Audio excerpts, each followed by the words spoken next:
I knew he'd come. 5 years of silence, and one day the universe places him on the same sidewalk as me. I saw the shape of him first, the way he still walked like the world was his. He was smiling until he saw who stood behind me. His smile dropped like glass shattering. I met Michael when I was 24. He was warm, magnetic, and a little dangerous in the way that makes you feel alive. His brothers adored him. I thought their tight-knit bond was charming until I realized loyalty can rot into cruelty. The first year was laughter and promises. He made me feel chosen, safe. But safety is an illusion. It takes one moment to burn it to the ground. That moment came on a weekend trip. We were supposed to be heading home, 300 miles away. His brothers were with us, loud and drunk on their own inside jokes. Somewhere on a desolate stretch of road, Michael stopped the car. "Get out," he said, grinning. I laughed, thinking it was a joke. But they laughed harder when he yanked my bag from the back seat and tossed it onto the dirt. "Good luck," one of his brothers shouted as the car roared away. I stood there, miles from the nearest town, watching the dust of their tires fade. No phone, no ride, just the sound of my own breathing. It took 2 days to get home.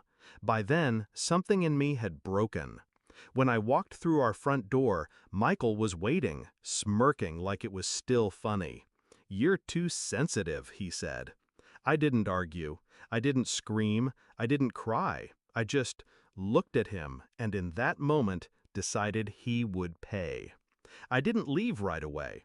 That's the first thing you have to understand about revenge. It needs time to cook. If you pull it out too soon, it's just spite. I wanted ruin. I started small. I learned everything about his finances. Passwords, bank accounts, investments. He liked to brag about his family business, but most of it was under his name, which meant most of it could be taken, if you knew how. I smiled through dinners with his brothers. I listened to their casual cruelty. I remembered every word.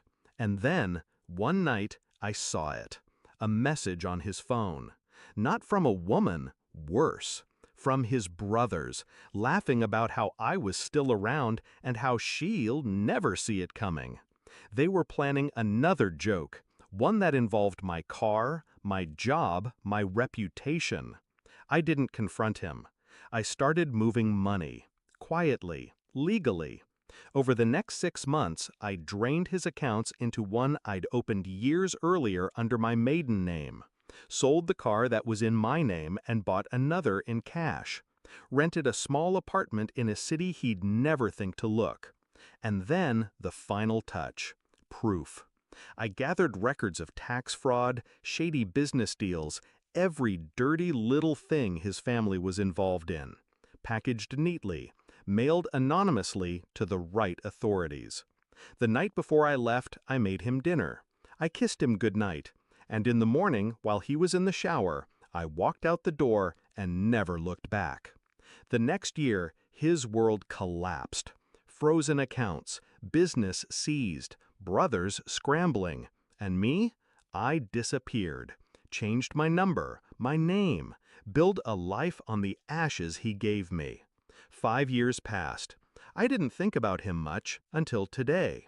I was leaving a cafe when I saw him. He looked older, thinner, the charm worn down to bone. But the swagger was still there, until his eyes found mine.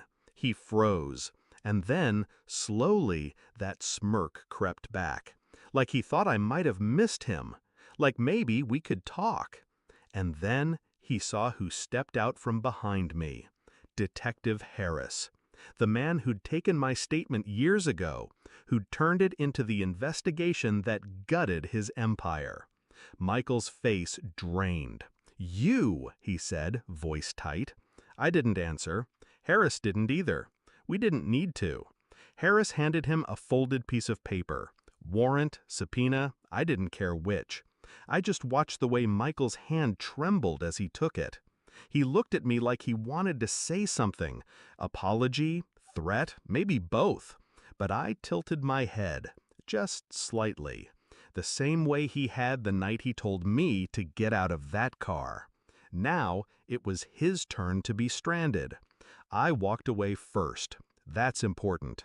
Let them see your back. Let them know they can't follow. I didn't need to watch what happened next. I already knew.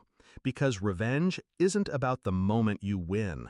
It's about the years they spend knowing you did. And that's the part that never stops burning.